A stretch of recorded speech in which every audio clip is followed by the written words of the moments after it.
एक गांव में 8 भाई रहते थे। इनमें से 7 भाई शहर जाकर बड़े कारोबारी बन गए थे और बहुत दौलतमंद थे। उनके पास बड़ी गाड़ियां और शानदार बंगले थे। लेकिन 8वां भाई अहमद गांव ही में रहा। वो खेती बाड़ी करता और सादा जिंदगी गुजारता था। वक्त गुजरने के साथ साथ 7 अमीर भाइयों की दुनिया बदल गई।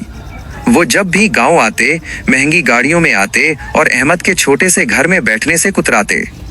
अहमद उनकी खूब खातिर तवाज़ो करता, लेकिन उसे महसूस होता कि उसके भाई अब उसे अपने बराबर नहीं समझते। एक बार गांव में शदीद सैलाब आया। अहमद की फसलें तबाह हो गईं और उसका कच्चा घर गिरने लगा। दूसरी तरफ शहर में अचानक मार्केट क्रैश होने की वजह से उन 7 भाइयों के कारोबार को भी बड़ा धचका लगा। वो सब परेशानी में इकट्ठे हुए, लेकिन किसी के पास दूसरे की मदद के लिए नकद रकम नहीं थी।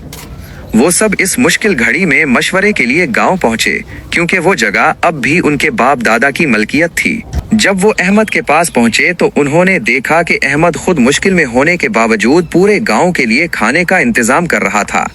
इसने अपने बचाए हुए थोड़े से अनाज से सबकी भूख मिटाई। बड़े भाई ने पूछा, सितारा, अहमद, तुम्हारा तो अपना घर गिर रहा है, तुम दूसरों की फिक्र क्यों कर रहे हो? अहमद ने मुस्कुराकर जवाब दिया, माल तो आता जाता रहता है, लेकिन इंसान और रिश्ते एक बार हाथ से निकल जाएं तो दोबारा नहीं मिलते। आप सातों मेरी ताकत हो।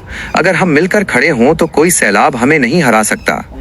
नतीजा, इन 7 भाइयों की आंखें खुल गईं।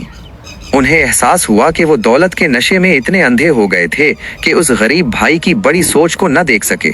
उन्होंने फैसला किया कि अब वो अलग अलग नहीं, बल्कि एक खानदान बनकर काम करेंगे।